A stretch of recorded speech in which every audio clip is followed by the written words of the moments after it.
All right, day 17, we have lesson 4.4 here. And we're going to start with this warm-up. So this warm-up, we have the option of side, side, side, angle, angle, or side, angle, side.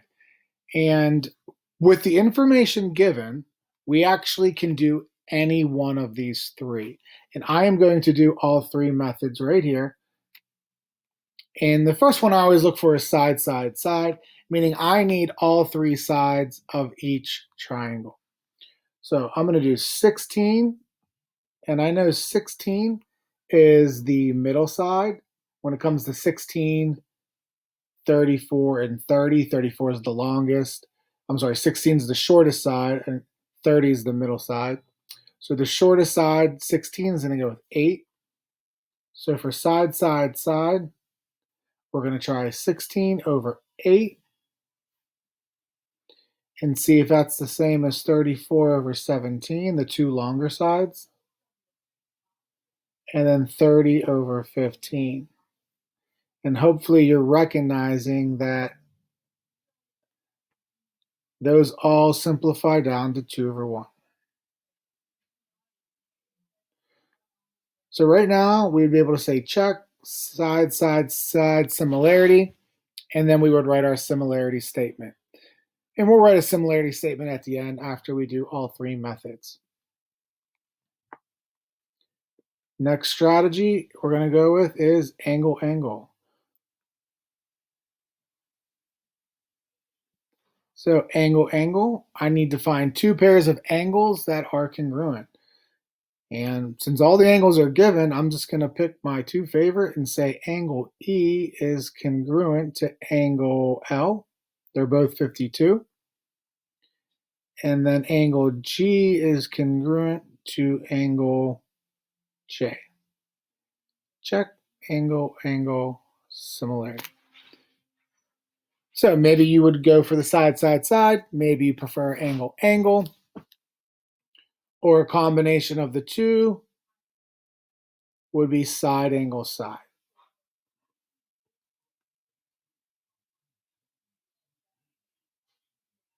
So side, angle, side. The first thing you should do is pick an angle that's going to represent that A in the middle. So I'm going to go with F, since we really haven't used F yet. So I'm going to say angle F is congruent to angle K. Now I could have used any pair of corresponding angles because I have all the side lengths. If that wasn't the case, you need to make sure that you have the side lengths that come out of the angle that you choose. So that's going to be 16 over 8 and 30 over 15, which is just like what we did up here.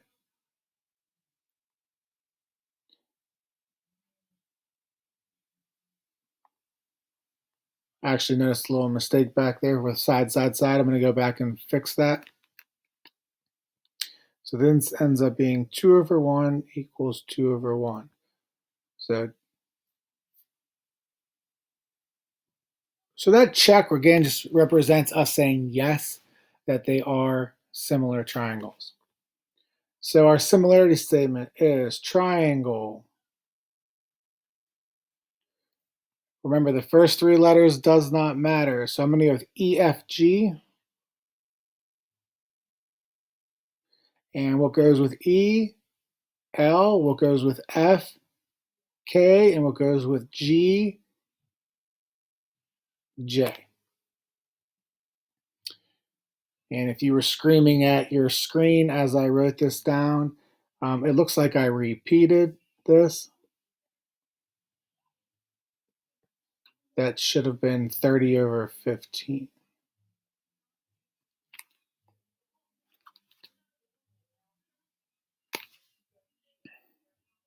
All right, and that is the warm-up.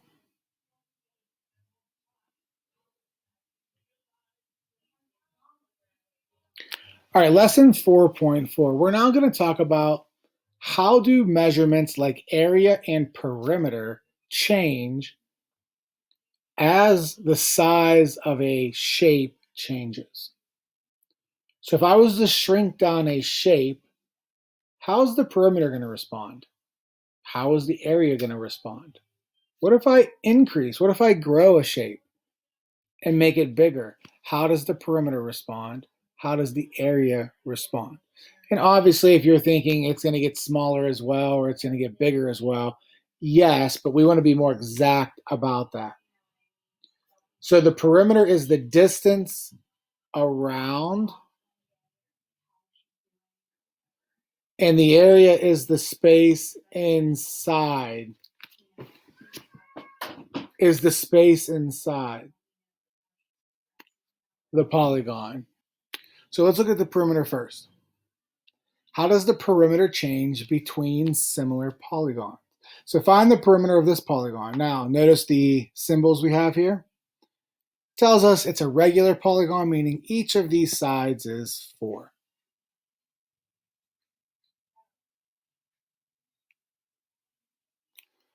So the perimeter is going to equal 4 plus 4 plus 4 plus 4 plus 4, or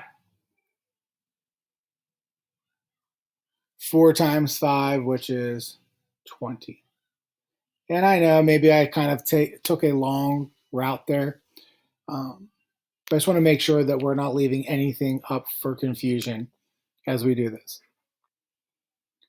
So now, what is the perimeter of the polygon if all sides grew by a scale factor of 3? So what would this side now be? It's not going to be 4. It's going to be 4 times 3, which is 12.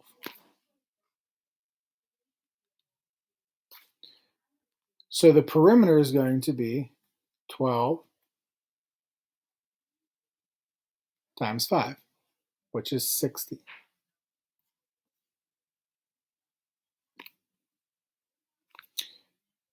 And yes, I did simplify that a little bit more. These are all 12.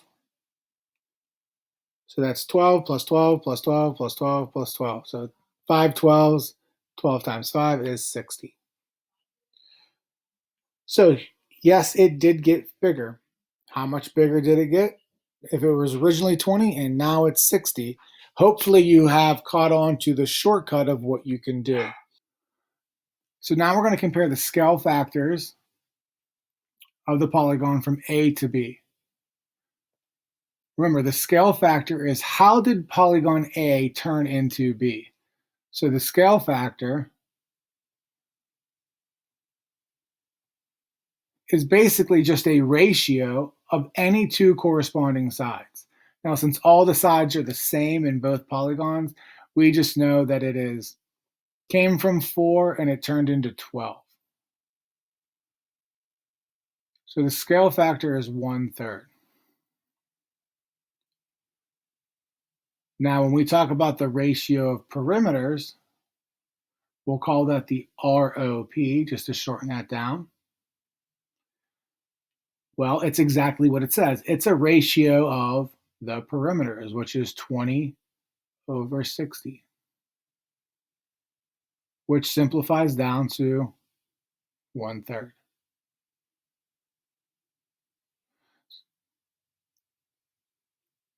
Now, maybe that was just a little too much work for what you already knew and what you've observed above, which is if the sides of a polygon increase by a factor of 3,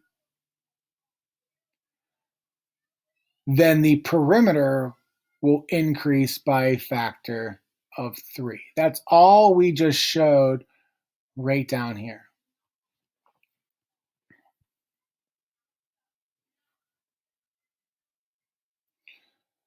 So let's see if we can shorten this process up down below. Find the perimeter of the polygon given. Now, it's not a regular polygon. All the sides are different lengths. But the perimeter here is 12 plus 20 plus 24 plus 8 plus 6. perimeter equals, if we add those all up, just some mental math here, 6 and 24 is 30, 12 and 8 is another 20, so that's 50, and another 20 is 70.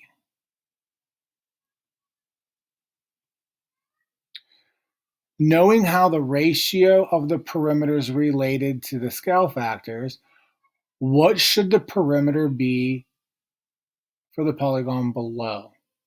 So in order to figure out what the scale factor is that they're referring to, we have to know that a scale factor tells us how did 6 come from 12. So the scale factor is 12 over 6, or 2 over 1. Now make sure you understand how to interpret that. That means that this is twice as big as this, or B is half as big as A. So we know that this perimeter needs to be twice as big as this perimeter. Now you can do that logically and say, well, that means the perimeter of this is 35. Or you can say, if we know that the ratio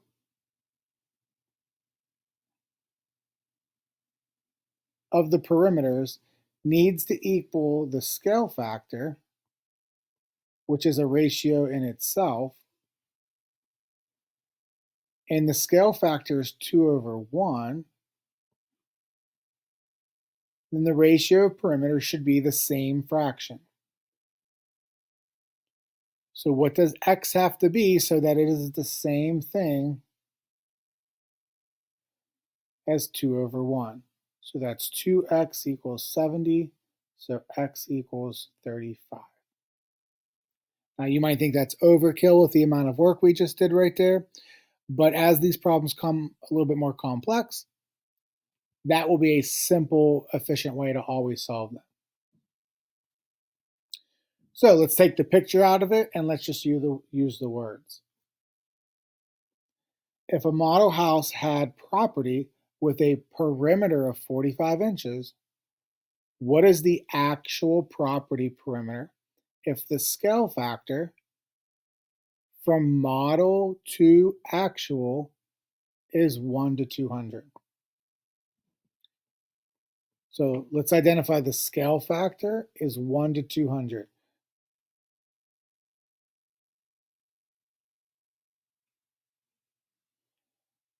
And we know that the 1 represents the model and the 200 represents the actual size. So now they talk about perimeter. They're asking us, what is the actual perimeter? So when I set up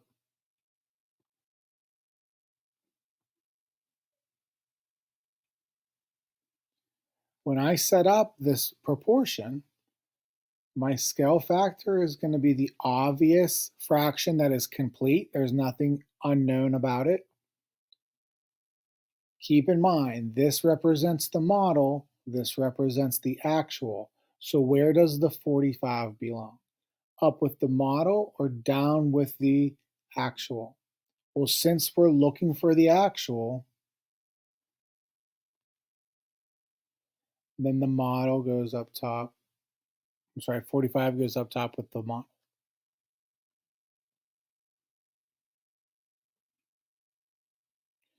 So that's 1x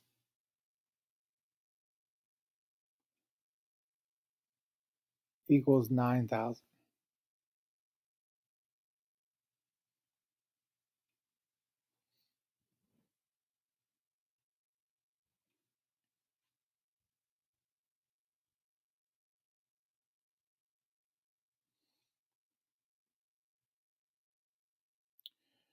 All right, so an airport is enclosed with 305 yards of fencing. Notice, an airport is enclosed with fencing. So we need to make sure we understand that that is talking about perimeter.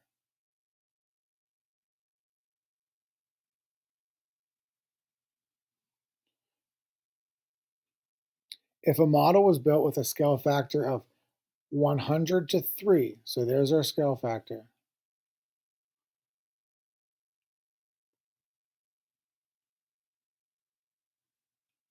what would the model perimeter be? So there's our X value.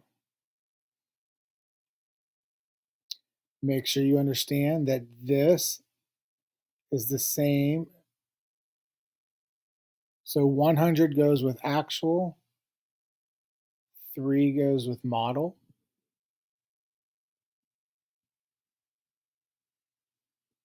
So 100 over 3 equals, now where does the 305 go?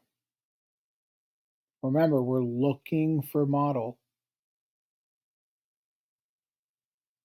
And this is actual over model. I know that because of this idea, right? 100 over 3, actual over model. So that means that the model gets the X, and that's down below. 305 is up above.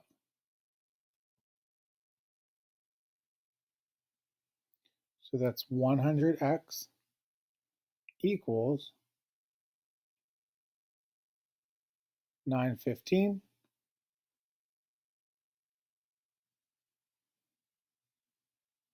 Divide both sides by 100. X is 9.15.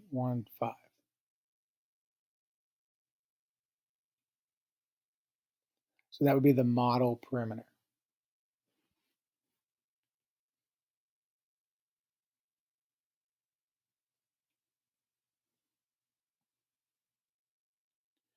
All right, so that's perimeter. Let's see how the area responds.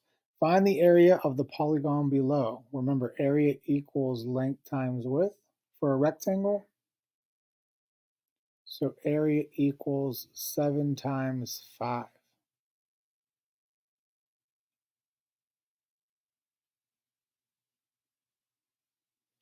35 square feet.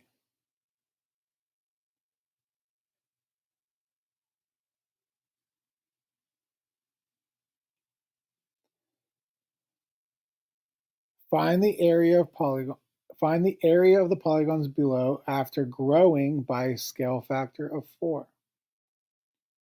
So that means that this is now going to be 7 times 4, which is 28. This is now going to be 5 times 4, which is 20. So the area is going to be 28 times 20.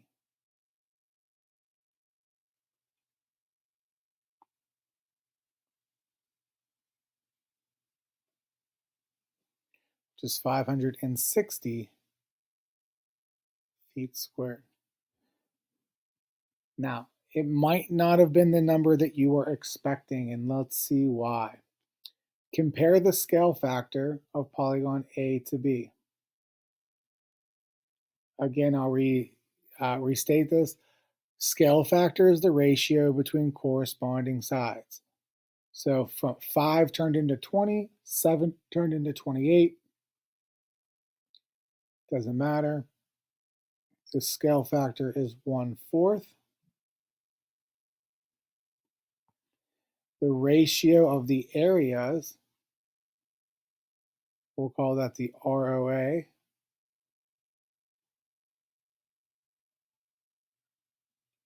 is 35 over 560.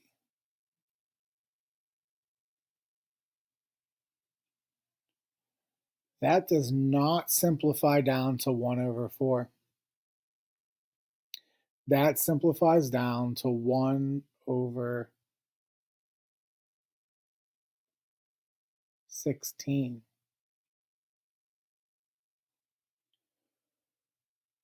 And why is it 1/16? Why is it not 1/4? Because this is area.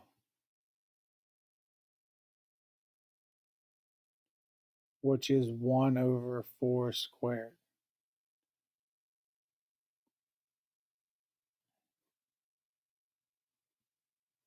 In fact, it's 1 squared over 4 squared.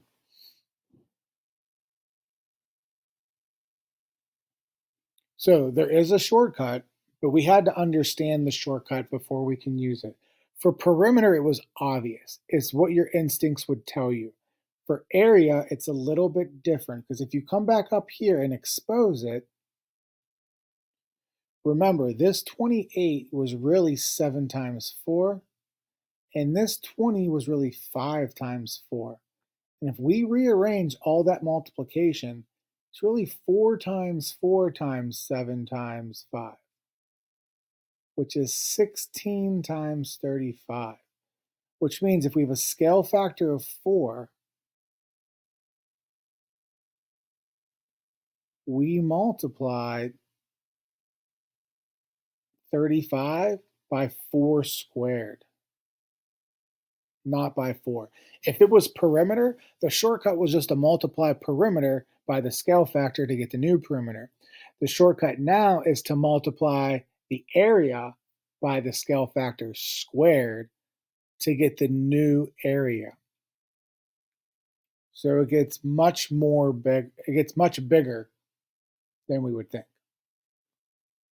Let's try that. Area of this triangle is base times height divided by 2, which is 75.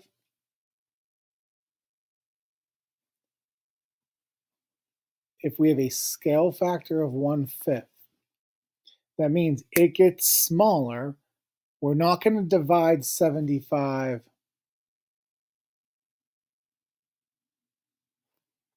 by 5.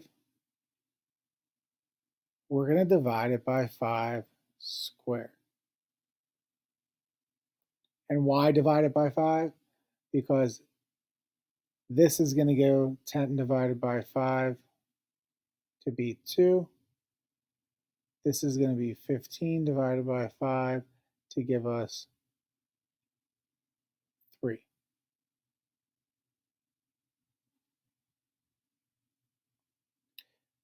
And division by 5 is the same as 1/5.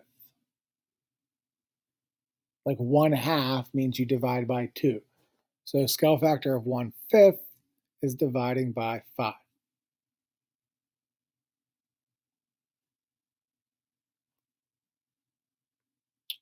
Now, if that logic just doesn't sit well with you, then we could say this. If the scale factor is 1/5,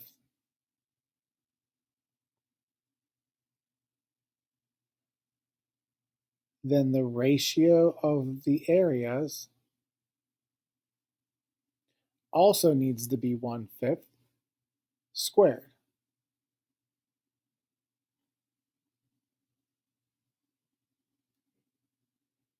And we know that that area was what, 75?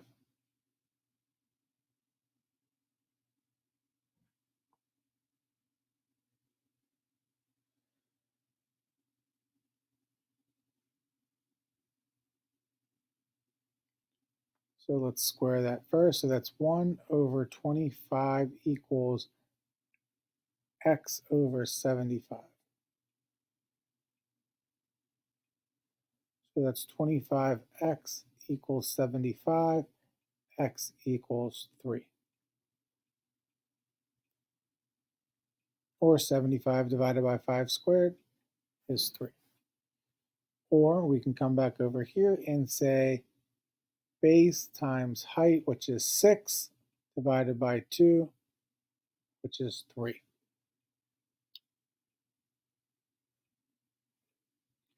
This is going to be our method here. This is the key, and this is how this problem is different from the previous perimeter problem, or how it's different from any of the problems we did back in 4.1b with our word problems.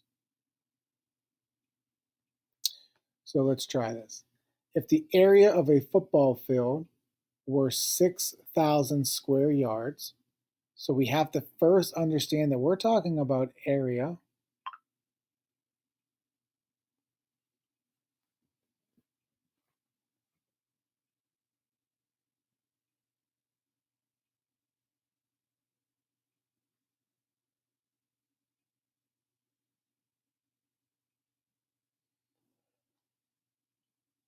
What would the area of a football field be if they decided to increase the field by a scale factor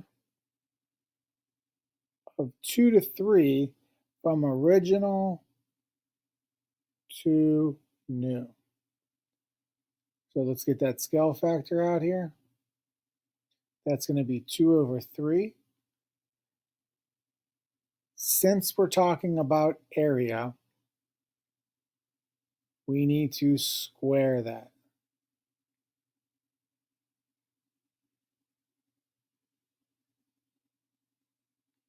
Only because it mentions area.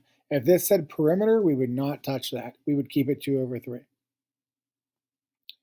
So this is going to be 4 over 9 equals, so let's pay attention. They gave us the area of the football field is original. So 6,000 goes up top. And what would the new football field be? That's going to go down below.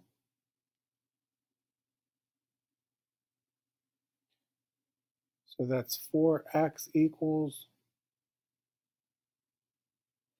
54,000. Divide both sides by 4. Thus 13,500 square yards.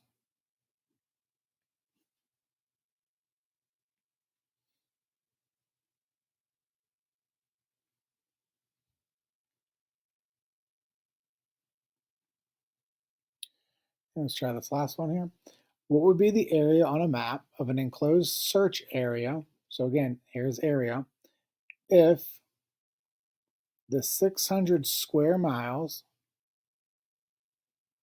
was scaled down by a factor of 5/3 or 5 to 3.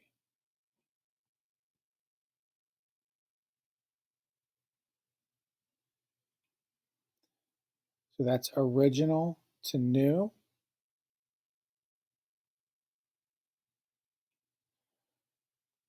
Since we're dealing with area,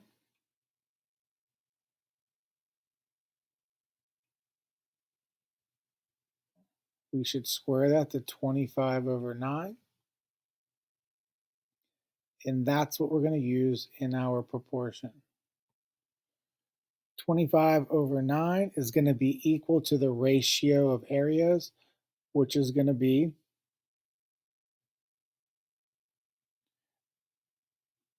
we're going to use the 600. So is 600 original or is 600 new? Sometimes it's easy to figure out what are they asking for.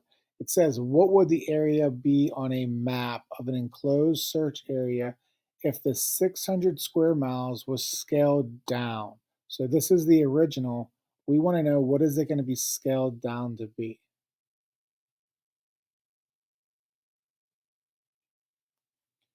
So that's 25x equals 5,400.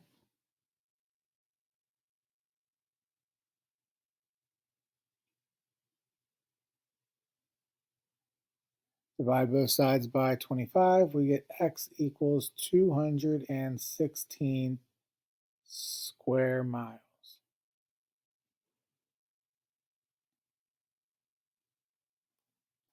So the big takeaway here is when we set up our proportion, if the scale factor is a number that has a numerator that was a and a denominator that was b, then in our proportion, we are going to use that same a over b.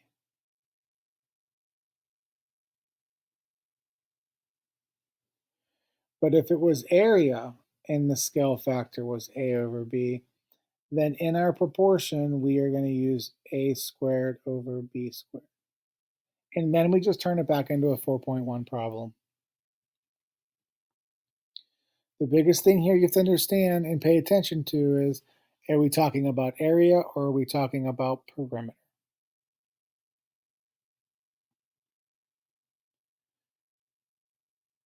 All right, make sure you guys focus here on the homework 4.4. This homework really kind of builds up to the problem. So right now we're looking at these two triangles, and I just want you to write the scale factor from A to B, meaning numerator, denominator.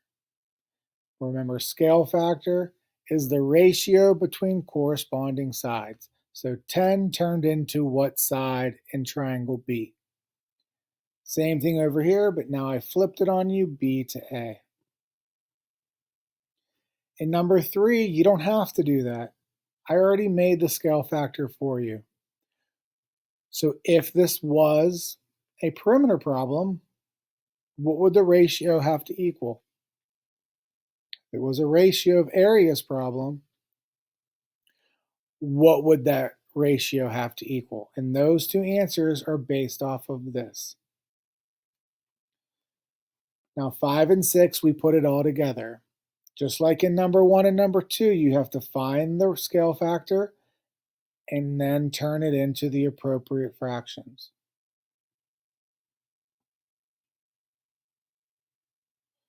Number 7, what's the scale factor from A to B? What's the scale factor from B to A? What is the perimeter of triangle A and triangle B? So you're just finding the perimeter of these two triangles.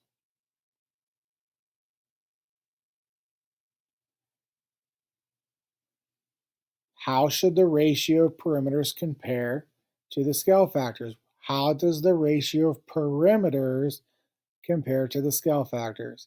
And I just want you to show that. Take your two perimeters, make a ratio out of them, and compare it to the scale factor. F, how should the ratio of areas compare? Use the numbers to back up your claim. So find the area of the two triangles, and just like here, for perimeters, I'm sorry, it's asking for the areas right here. I think I skipped down a little too far. Find the two areas, remember,